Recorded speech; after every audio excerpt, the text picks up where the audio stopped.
Y opa. Qué chistoso. No, me está riendo eso. Ya, ¿se entiende entonces? Ya. Eso en cuanto a lo que es el pene del toro. Luego, vamos al pene del potro. ¿Ya? O el aparato reproductor del toro, en verdad. Tenemos testículo entonces, nuevamente. Ah, ya. No, ya lo paso acá. Testículo del toro, nuevamente. Orientación. Potro. Perdón, potro. Testículo del potro. Ya, voy a hablar todo el rato del potro. Ya, si digo toro, estoy dando el potro igual. Ya. Potro. Oh, sorry. Ya, testículo del potro entonces. Vamos a tener que en el testículo del toro, nosotros vamos a hablar entonces de que tiene una orientación vertical, mientras que en el del potro tiene una orientación horizontal. ¿Qué importancia de esto? En la denominación de sus bordes. ¿Por qué? Porque nosotros vamos a hablar de un borde craneal y un borde caudal, en el caso del toro, borde craneal o borde caudal. O más específicamente, vamos a hablar de un margen libre y margen epididymario. ¿De dónde se le pedimos? Ahí voy a llegar. ¿Ya? Le pedimos ¿Ah? Margen libre o borde libre, como le quieran decir, y borde epididymario. ¿Ya? Mientras que el del toro, vamos a tener un polo craneal. Dije toro. Mientras que el del potro. No estoy dictando la clase, así que si quieres venir a ver acá va a ser todo mucho más claro. Ok. Vamos a tener un polo craneal y un polo caudal. ¿Ya? Y se vuelve a repetir lo mismo. Margen libre y margen epididymario. ¿Sí? Este es epididymario, acá arribita. Ya, ¿se entiende? ¿Ah? Ya, voy a explicar de nuevo. Aquí para no meterles tanta palabra. Ya, en el caso del toro, vamos a tener entonces que como su orientación es vertical, se lo explico en la pizarra mejor, ¿ya?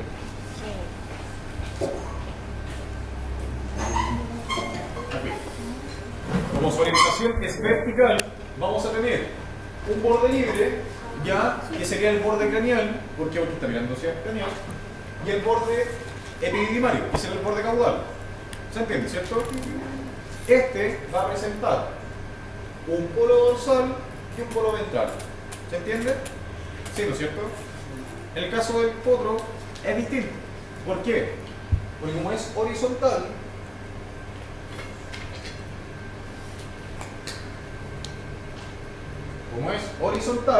el epididimo está a este nivel. Por lo tanto, va a presentar un polo craneal y un polo caudal. A diferencia de este que presenta un polo dorsal y un polo ventral. ¿Se entiende? Sí. Y va a presentar, a su vez, un borde libre y un borde epididymario. Pero en este caso, el borde libre es el borde ventral y el borde epididymario es el borde dorsal. A diferencia de este, que el borde libre es el borde craneal y el borde epididymario es el borde epididymario. Es el borde caudal. ¿Sí? ¿Se entiende? Sí. ¿Sirve de algo? ¿Ah?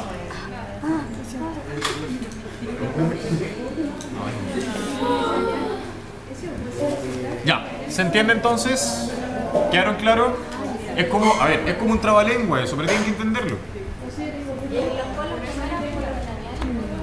Polo craneal y polo caudal. ¿Ya? ¿Ah? Los polos son las puntas como de huevito. En el caso del potro. Ah, sí, son como las puntas del huevito, sí.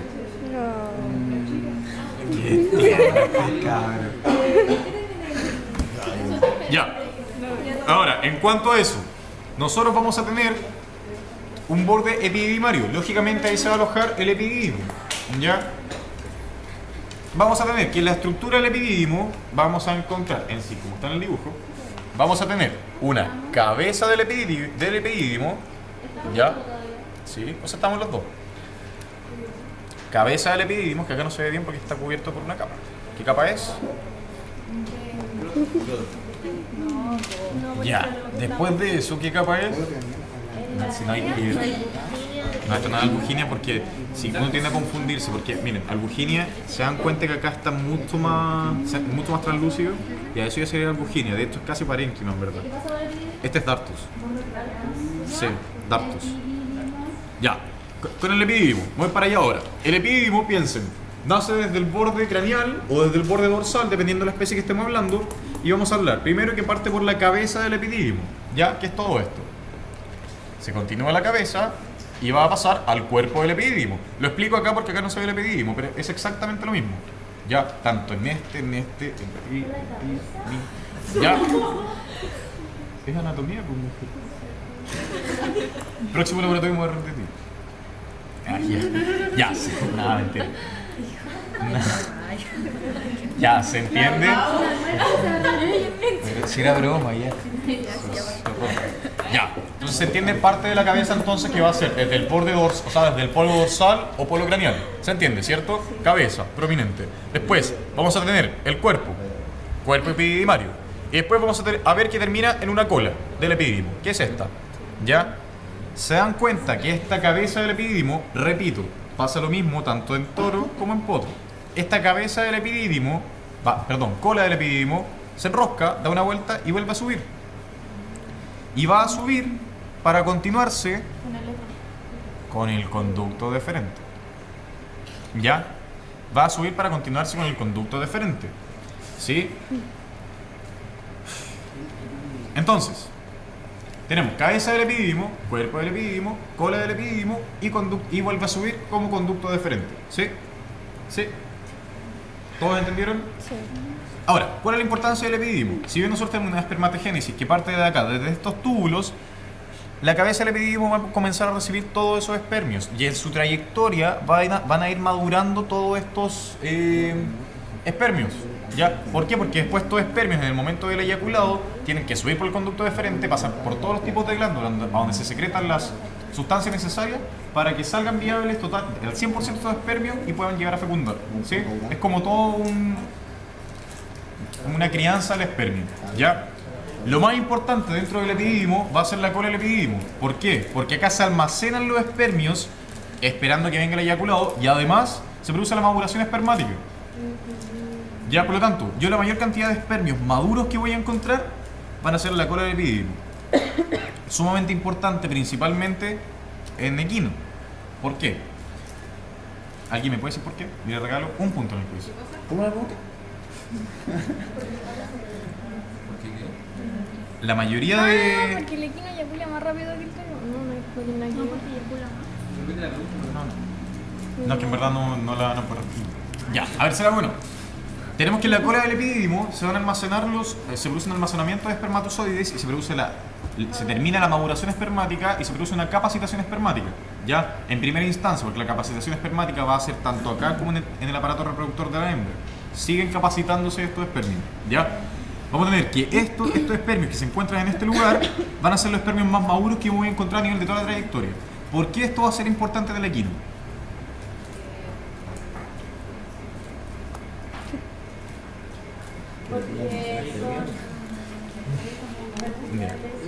Mira, le explico. Pero cuando el equino tiene alguna enfermedad terminal, ¿ya? O alguna enfermedad que requiera la castración del equino, ¿ya?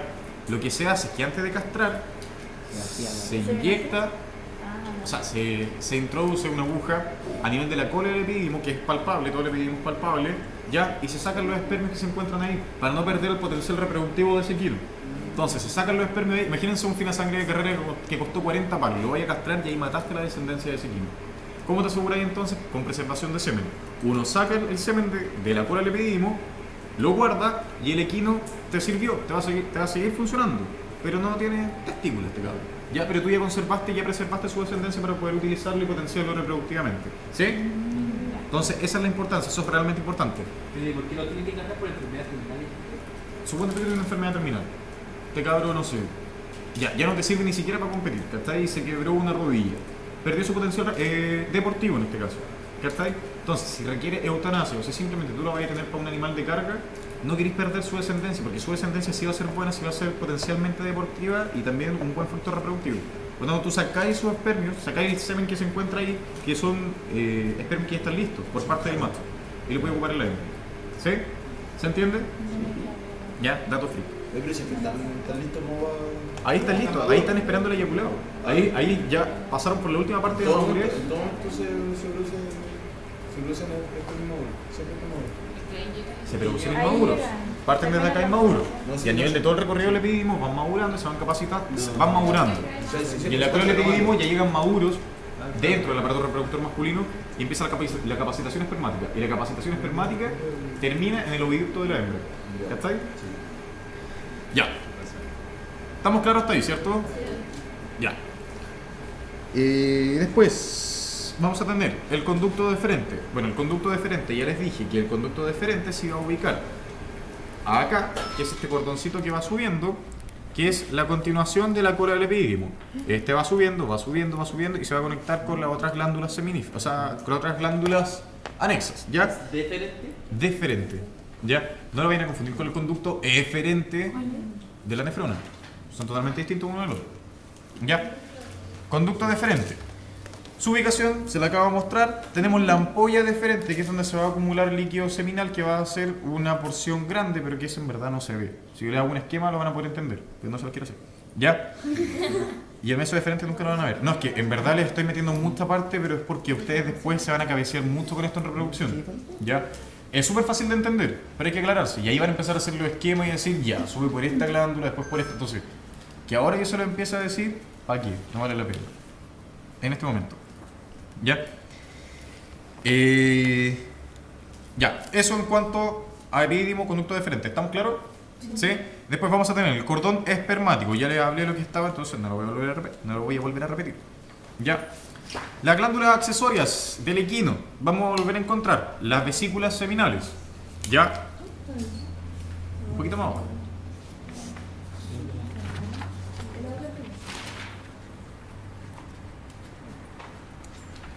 Ya, vamos a encontrar entonces las vesículas seminales. ¿Ya? Vamos a encontrar la próstata. Ya la próstata se las presento. Es esta. Tienes como una formita de mariposa. Bilobulada, ¿cierto? Una, dos. Ahí está otra lobulación. Una lobulación, otra lobulación. ¿Ya? Esto es importante, ¿por qué? Porque cuando uno tiene que hacer el examen de próstata, ya en equino se hace un examen, o en canino, que es más recurrente en verdad, se hace un examen por palpación vía rectal. Pongo el ejemplo del canino porque también es bilobulado. Hace una palpación vía rectal, empuja el genital hacia arriba y uno puede tocar esta bifurcación, esta bilobulación que hay entre medio. ¿Ya? Ahora, si se dan cuenta, tenemos una próstata bilobulada y que por en medio va a pasar esto. ¿Qué es esto? La uretra. ¿Sí? ¿Se entiende? Tenemos bilobulada y pasa la uretra. ¿Sí? Ya. Y finalmente vamos a tener las glándulas vulvouretrales. ¿Ya? Si no me equivoco, no, en cátedra, no sé si les preguntan cuál era la función de cada una de las glándulas. Porque ni yo me acuerdo. ¿Ya? Después, en el pene del equino, vamos a tener lo mismo, porciones. ¿No hay nada que decir de las vulvouretrales? No, también las presento. Así de simple. Ahora, a simple vista pareciera como si los dos tuviesen las mismas glándulas. Sí, tienen las mismas glándulas, pero después ustedes en los otros ramos, vuelvo a repetir, por ejemplo en reproducción, les van a hacer comparar el camello, el toro, el perro, el gato, el cerdo. Me falta alguna. Ya. Y van a captar de que unos tienen y otros no tienen. Sí, el camello, sí, en verdad. ¿Me llama? ¿Ya? Entonces, les van a empezar a preguntar cuál es cuál. ¿Ya? ¿Cuál tiene cuál y todo eso? Y eso, ustedes en Repro 1, no tienen Repro 1. En Repro en sí, lo van a hacer averiguarlo. Por eso, tengan súper claro cómo es esto y después háganse el esquema de la glándula y vesícula. Ahora no importa, pero después se van a acordar. ¿Ya? Entonces, ahora, el pene del equino. El pene del equino es un pene totalmente grande. ¿Ya?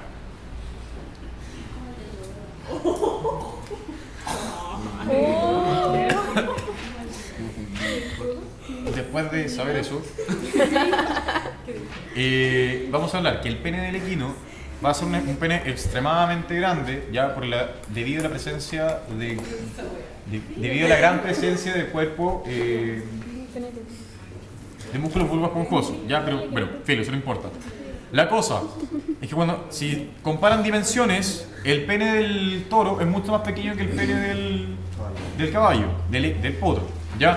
Por lo tanto, cuando entra el pene del toro a la vagina de la hembra, vamos a hablar de que va a producir una eyaculación intravaginal, ¿ya?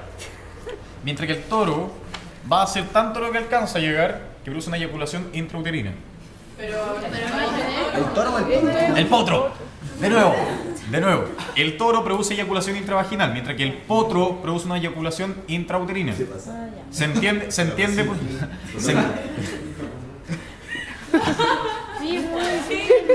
la del burro. El potro es mucho más grande. Ya, flácido puede que sea, sí. Flácido puede que sea más largo contraído puede que sea más corto que el del toro, pero erecto, el potro se rasca la pera con...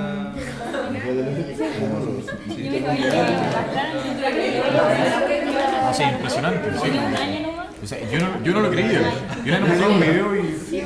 Por eso, de hecho, cuando ustedes hablan de la eyaculación del potro, específicamente el potro, como es intrauterina, en el campo le dicen golpe de riñón. Ustedes entenderán por qué. Pero se les dice que la eyaculación del potro es un golpe de riñón, porque llega lejos el cabrón. ¿Ya? En cambio, el toro es intravaginal. ¿Ya? Ahora, la cantidad de volumen que eyaculan cada uno, el potro una cantidad enorme de contenido, mientras que el toro es poco. El toro se habla de alrededor de 120 mililitros, mientras que en este son 3 a 4 mililitros, o sea, una diferencia totalmente grande. ¿Sí? Por eso que la hembra, la yegua, después de cruzarse con el potro, puede que se vea que está expulsando fluido a nivel de la zona vulvar, que uno dice tiene una infección, y no, está expulsando el semen, la cantidad de semen que sobra. Oye, Lucas. ¿Sí? Pregúntame. ¿Y los burros entran en los potros o en Los potros. Los las Los potros. mulas y toda esa cuestión? Ya, la mula reproductivamente no le interesa a nadie porque son infértiles. Ya, y el burro es burro. Entonces entra dentro de su clasificación y... Absolutamente aparte. El potro Es que, por ejemplo, si tú haces digestivamente una clasificación, sí, se parece mucho más a lo que es equino que a lo que es bovino, lógicamente. Ya, reproductivamente se parece mucho más también a lo que es al equino que al bovino. Ya, pero el bovino en sí tiene toda su especie que es solo rumiante, que entran las cabras, entran todos, ¿está? Entonces, entran las cabras. El único que se parece reproductivamente al bovino, al bovino va a ser el cerdo, pero en términos el cerdo, pero en términos de pene nomás, ¿está? Porque la hembra no se parece a la hembra bovina. Ya, pero me estoy metiendo mucho más allá y en verdad a ustedes no les interesa eso todavía. ¿Ya? Después vamos a tener el pene, los cortes, las porciones del pene del equino. Las porciones del pene del equino vamos a encontrar primero una raíz que va a ser todo esto es raíz, acá está cortado, pero todo esto va a ser raíz que es desde el origen. Vamos a tener el cuerpo que va a ser todo esto y vamos a tener el glande que va a ser todo esto. Qué feo. ¿Y cómo se llama esa piel? ¿Ah? Glande. No, la piel. Prepucio. También llegamos ahí. Ya. Vamos a tener esto, glande, cuerpo, raíz. ¿Sí? En cuanto a eso, vamos a encontrar... ¿cuántos prepucios? Ahí está. El último entonces. Ya. En cuanto a las estructuras que nosotros vamos a encontrar, nos vamos a referir principalmente a lo que es glande. Estamos en potro. A lo que es glande. ¿Por qué? Si van a su última hoja, vamos a tener que el glande presenta tanto la corona, que va a ser todo el contorno, ¿ya? Sí, el glande tiene una corona.